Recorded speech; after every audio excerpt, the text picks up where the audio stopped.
Assalamualaikum warahmatullahi wabarakatuh.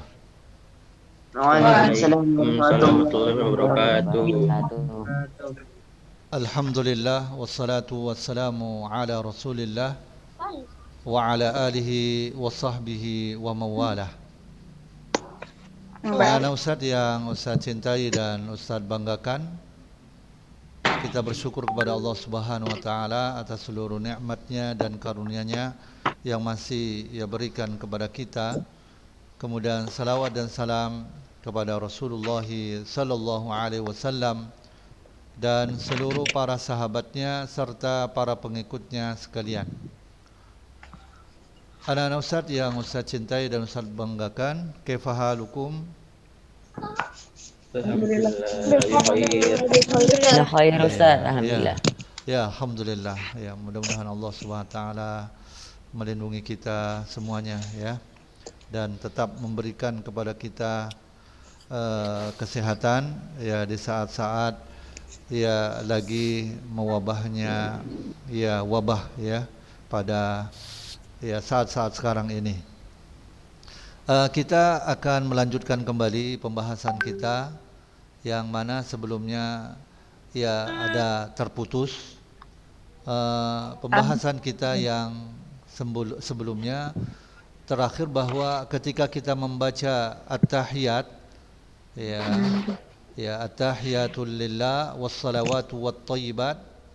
Nah, untuk assalamu alayka ayyuhan nabiyyu wa rahmatullah wa barakatuh, ini adalah ketika bacaannya kita baca ya alayka, assalamu alayka ayyuhan nabiyyu, itu di saat Nabi sallallahu alaihi wasallam masih hidup. Namun ketika Nabi sallallahu alaihi wasallam telah wafat, maka lafaz yang digunakan adalah assalamu alan nabiyyi. Ala langsung ke sini. Alan nabiyyi wa rahmatullah wa barakatuh. Ya, assalamu alan nabiyyi wa rahmatullahi wa barakatuh. Nah, inilah yang diamalkan oleh para sahabat seperti halnya Ummul Mukminin Aisyah radhiyallahu anha. Namun kalaupun ini dibaca ya tidak mengapa. Akan tetapi yang terbaik adalah dengan ucapan assalamu ala nabiyyi wa rahmatullah wa barakatuh.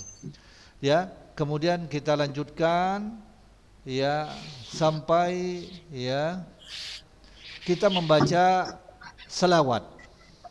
Ya, membaca selawat innaka hamidum majid.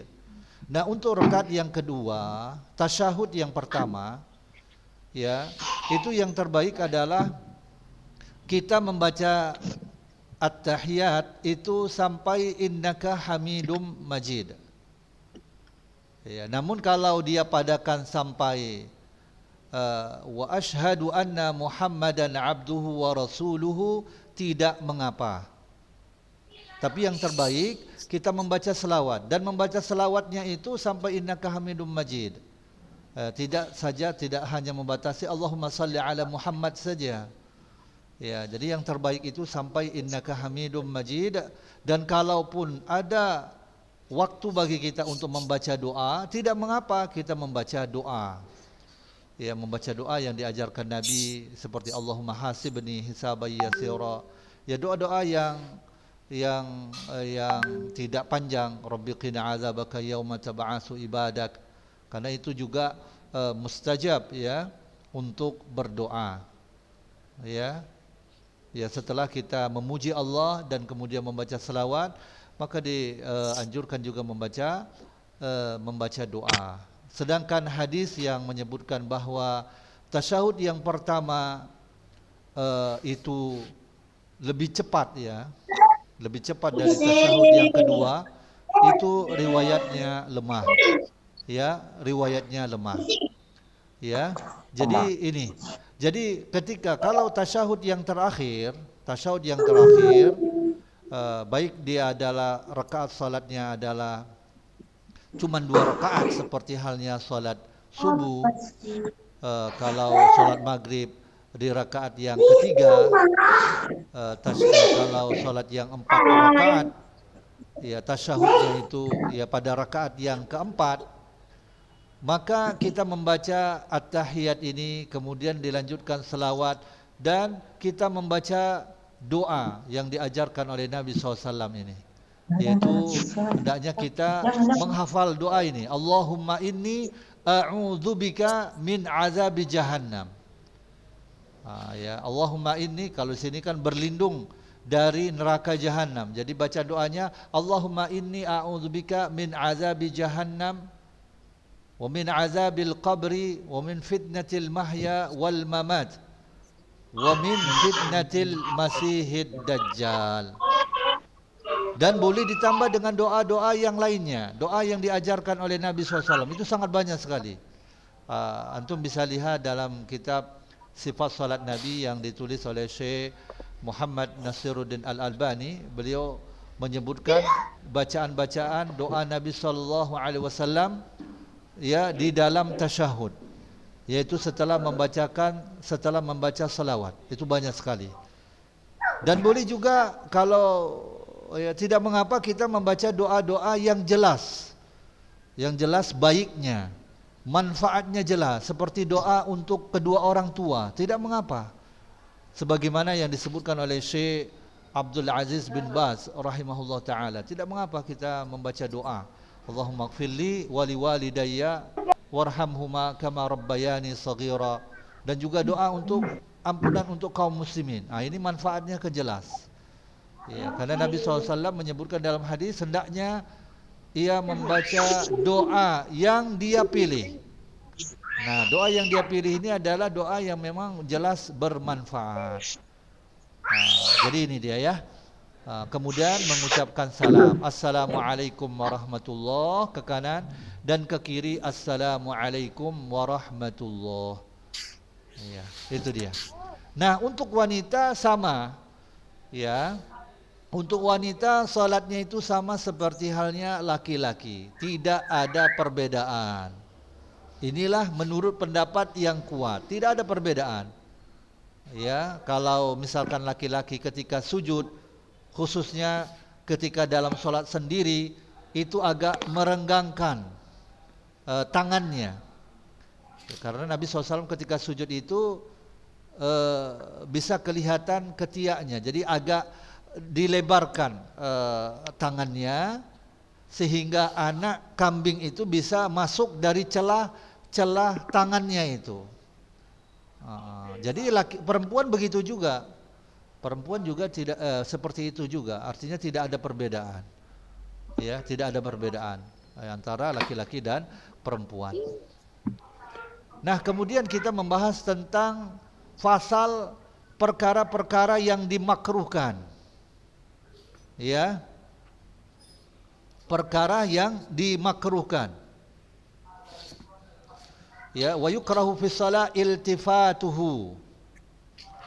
Ya, dimakruhkan di dalam salat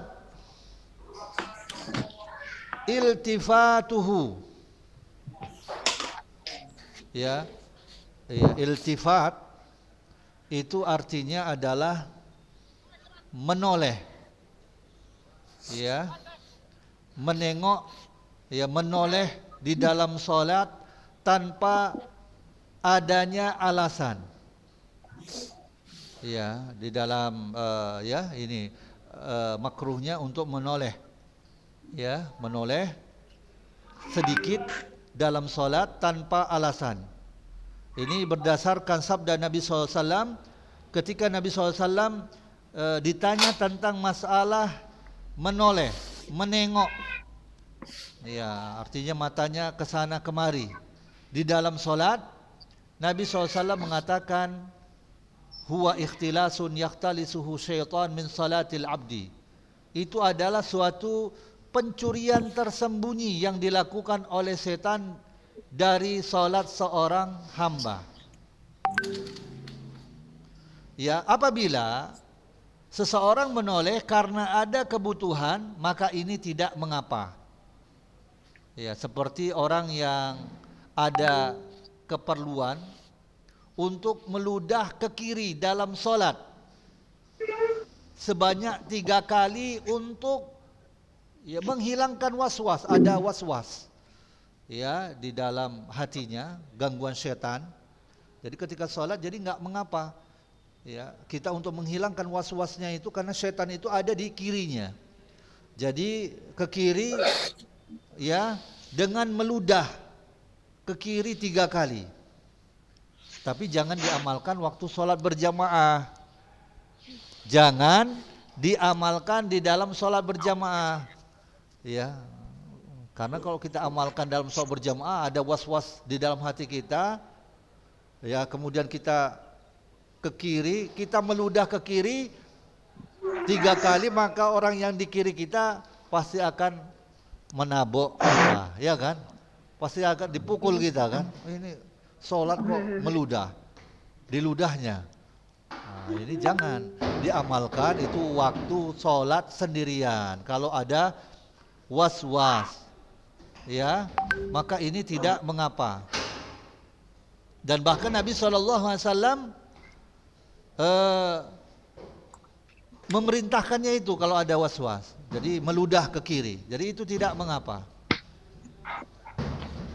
Nah begitu juga kalau ada keperluan, seorang ibu takut anaknya hilang, sehingga dia terpaksa menoleh dalam sholatnya untuk mengawasi anaknya. Ini tidak mengapa. Jadi kalau ada kebutuhan tidak mengapa. Ya, misalkan kita lagi menjaga adik kita sholat, ya adik lasak kemana, ya kesana kemari. Jadi mata kita memperhatikan dia. Yang penting jangan sampai mata kita itu mengarah ke atas langit. Ya, mengarahkan mata kita ke atas langit. Jadi menoleh ini kalau ada kebutuhan tidak mengapa. Ya, misalkan di depan pokoknya ada keperluan, itu tidak mengapa. Yang tidak boleh itu kalau tidak ada keperluan, yang makruh. Itu ya. Kemudian selanjutnya hal yang dimakruhkan di dalam salat adalah raf'u basarihi ila sama, yaitu mengangkat pandangan mata ke langit. Ya. Mengangkat pandangan mata itu ke langit. Nah, ini makruh. Ya, sebagaimana Nabi SAW mengatakan la yantahiyanna aqwamun yarfa'una absarahum ila sama fis shalah aw la tukhfat tafanna absaruhum. Hendaknya orang-orang benar-benar berhenti untuk mengangkat pandangan mereka ke langit, pandangan matanya ke atas dalam solat, atau penglihatan mereka akan disambar. Ya, akan disambar. Itu ya, ini perkara yang dimakruhkan. Ya, mengangkat pandangan mata ke langit. Kemudian selanjutnya yang dimakruhkan adalah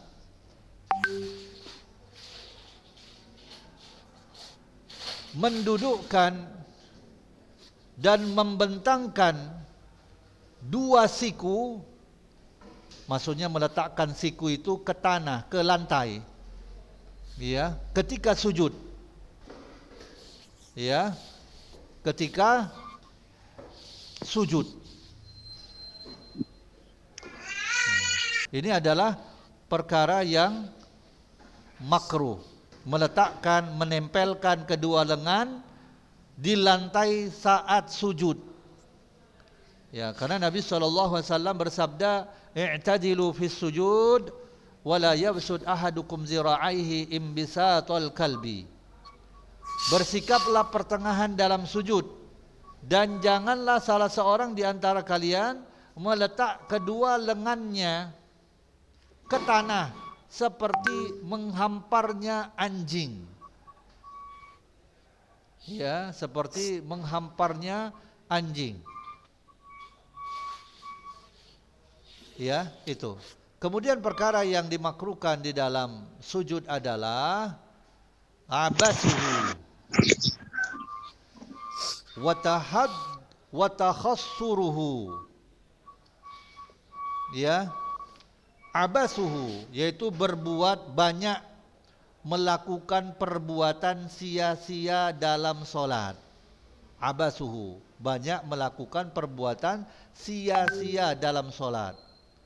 Karena hal ini akan menyibukkan hati, menghilangkan khusyuk ya di dalam solat. Karena di dalam solat kita dituntut untuk khusyuk. Ya. Ya, kemudian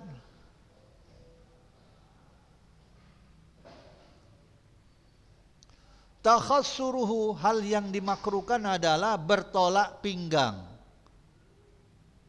Ya, bertolak pinggang. Apa yang dimaksud dengan bertolak pinggang dalam solat? Yaitu meletakkan tangan di pinggang.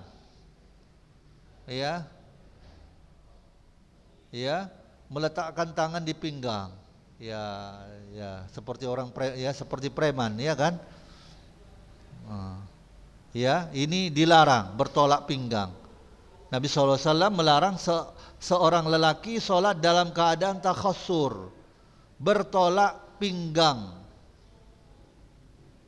Karena itulah yang dilakukan oleh orang-orang Yahudi. Ya, orang-orang Yahudi.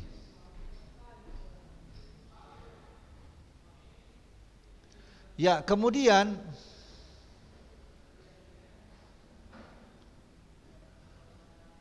wa tarawwuhuhu. Ya, tarawwuhuhu. Ini tarawwuh dari kata tarawwaha. Ya, tarawwaha, kalau mirwaha itu kipas angin. Ya, kipas angin. Kalau tarawwuhu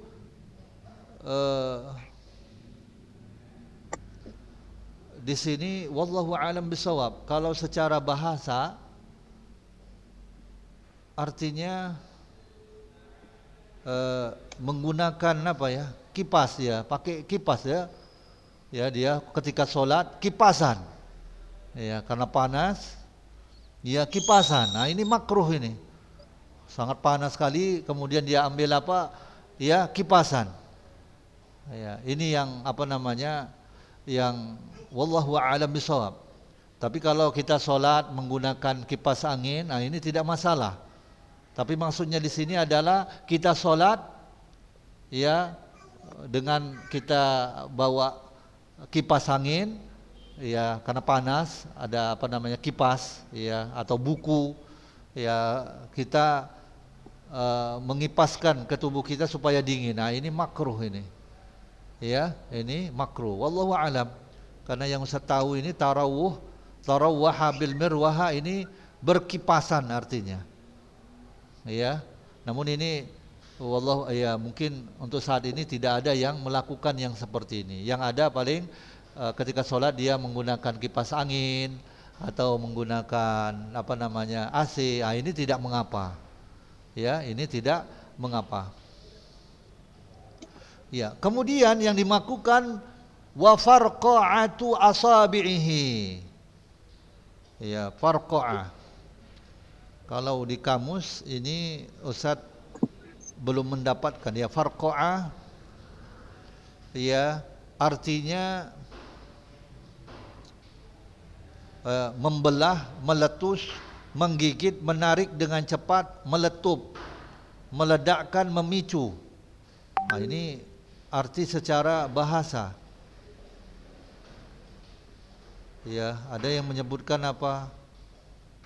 Tapi wallahu alam, arti farqa'atu asabi'ihi di sini artinya adalah membunyikan jari jemari.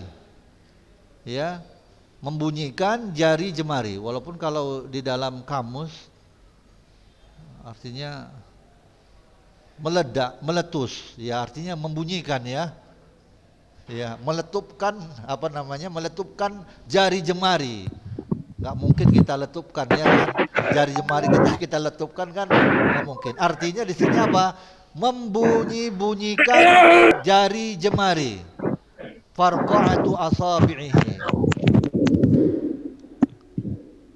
Kemudian, ya ini hal yang makruh di dalam salat. Kemudian hal yang makruh di dalam salat adalah tasbikuha. Tasbik itu menjalinkan dua tangan, artinya tahu menjalinkan tangan. Jadi jari jemari yang kanan dengan yang kiri itu disatukan. Ya, seperti orang yang menggenggamkan dua jemari. Ini menjalinkan, ini makruh. Dan bahkan kita dimakruhkan dari semenjak kita berangkat berangkat sholat dari rumah ke masjid, itu kita dimakruhkan untuk menjalinkan jari jemari kita. Artinya tangan kanan kita dan kiri kita satukan. Jadi bertemu antara jari kanan dan jari kiri, seperti orang yang menggenggam. Menggenggam dengan mengumpulkan dua tangan, dua telapak tangan. Nah, itu menjalinkan, itu makruh. Iya, itu makruh. Dan ini dimakruhkan dari semenjak kita keluar dari rumah sampai kita mengerjakan sholat. Namun kalau sudah selesai sholat, ya sudah salam, maka ini tidak sampai makruh. Ya, itu dia. Kemudian wa an yakuna haqinan. Ya, haqinan. Ya. Ya, di sini disebutkan haqinan itu haqana, yakinu artinya menyemprot. Ya, ya menyemprot. Tapi bisa juga menahan. Ya, ya. Wa ayyakuna haqinan, artinya dia menahan. Apa yang ditahan? Ya bisa jadi yang ditahan apa? Buang air kecilnya, buang air besar. Ya, buang air besar ditahan-tahan. Ini makruh. Kalau memang kita ketika sholat, ya kita mau buang air kecil, udah nggak tahan lagi, atau buang angin nggak tahan lagi, maka dibatalkan, jangan ditahan-tahan, ya kan? Nah, itu makruh, menahankannya, makruh, ya. Wa an yakuna haqinan, menahan. Ya, yang ditahan ini adalah, wallahu alam, adalah buang air besar, buang air kecil, buang angin, ditahan-tahan. Tapi janganlah waktu sholat di situ langsung dibuangkan di situ. Nanti kalau sholat berjamaah tertawa orang semuanya. Kalau bisa keluar dahulu dari masjid, baru di situ dikeluarkan. Jangan waktu sholat berjamaah di situ karena nggak tahan, apalagi di situ pula kuat-kuat dia keluarkan sekuat-kuatnya. Ini bisa merusak sholat orang yang lain. Bisa tertawa, kalau tertawa ya batal ya sholat orang-orang yang ada di sampingnya, karena itu membuat lucu, ya kan? Bisa tertawa, imam pun bisa tertawa, dia dengar apa? Dengar ya kentut yang besar, ya. Gitu ya. Au bihadrati ta'amin yastahihi, makruh juga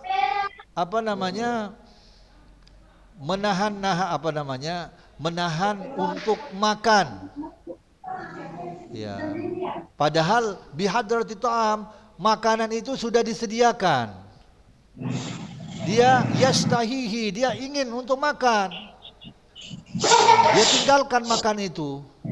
Ya, dia lagi makan, sudah tersedia makan, sholat ditegakkan, maka makruh kita tinggalkan makanan itu. Padahal kita ingin untuk makan. Kalau makan ya udah selesaikan dahulu makan. Ya baru setelah itu kita mengerjakan solat. Nah ini makruh ya. Ya, makruh. Ya, jadi solat saat hidangan makanan sudah disiapkan. Ini makruh. Dan juga menahan tadi hakidan, menahan dua buang hajat, buang air kecil dan buang air besar. Ya. Dan bahkan sebagian ulama seperti halnya Syekhul Islam Ibnu Taimiyah menyebutkan tidak sah solat seseorang yang dia menahan-nahan buang air besar dan buang air kecil sampai dia tahan kali, ditahan-tahan kali. Tapi mungkin kalau dia tahan sekedarnya, tidak sampai sangat memberatkan sekali, ya ini tidak mengapa. Ya begitu juga ya tentang solat saat hidangan makanan sudah disiapkan. Ya tapi di sini sebutkan dia memang hatinya sangat berminat, yastahihi, sangat berminat, berhasrat untuk makan. Iya, maka ini makruh kalau kita tinggalkan makanan tersebut. Ya, namun kalau makanan telah tersedia, ya, dia juga sedang berpuasa atau masih kenyang, sangat kenyang, dan dia tidak berhasrat untuk makan. Iya. Ya, atau belum bisa dimakan makanan itu, artinya mungkin masih panas sekali. Maka keadaannya seperti ini, kalau kita sholat, maka ini tidak makruh. Meskipun makanan itu sudah terhidang. Itu ya. Kemudian selanjutnya hal yang dimakruhkan adalah takrarul fatihati, mengulang-ulang al-fatihah, mengulang-ulang surah al-fatihah. Ini makruh karena menyelisihi sunnah Nabi SAW. Ya, namun apabila seorang mengulangnya karena satu kebutuhan, misalnya khusyuknya hilang atau penghayatannya sirna saat membacanya, lalu kemudian dia hendak mengulanginya agar hatinya bisa menghayatinya, maka ini tidak mengapa. Ya, tapi dengan syarat apa? Hal itu tidak menyeret dia kepada was-was. Tapi kalau was-was ini tidak boleh. Ya, itu ya. Jadi takrarul Fatihah ini ini makruh. Ya. Kemudian yang dimakruhkan juga ya di dalam salat adalah memejamkan kedua mata dalam salat. Nah, ini makruh. Ya, karena inilah yang dilakukan oleh mirip apa yang dilakukan oleh orang-orang Majusi saat menyembah api dan juga menyerupai orang-orang Yahudi. Ya, dan kita dilarang untuk menyerupai orang-orang kafir. Maka ketika solat makruh memejamkan kedua mata dalam solat. Ya, memejamkan mata dalam solat. Kemudian hal yang makruh di dalam solat adalah menutup mulut dalam solat. Ya, menutup mulut dalam solat.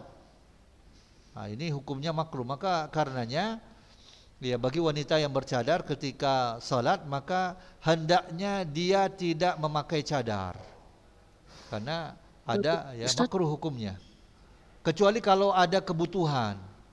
Kebutuhan misalkan salat di masjid yang memang terbuka, laki-laki bisa melihatnya. Ya, artinya tidak ada hijab. Nah, ini bisa mendatangkan fitnah, maka ini tidak mengapa kalau ada kebutuhan. Ya, tapi dasarnya hukumnya makruh. Jadi tidak boleh, dasarnya makruh hukumnya bagi wanita ketika sholat itu memakai cadar, kecuali kalau ada kebutuhan. Ya mungkin ini saja karena waktu sudah habis. Ya, mungkin ini saja yang bisa Ustadz sampaikan dan insya Allah nanti kita lanjutkan kembali tentang pembahasan ini. Ya, wassallallahu ala nabiyyina Muhammad wa ala alihi washabbihi wasallam. Wassalamualaikum warahmatullahi wabarakatuh. Waalaikumsalam warahmatullahi wabarakatuh. warahmatullahi wabarakatuh. Warahmatullahi wabarakatuh.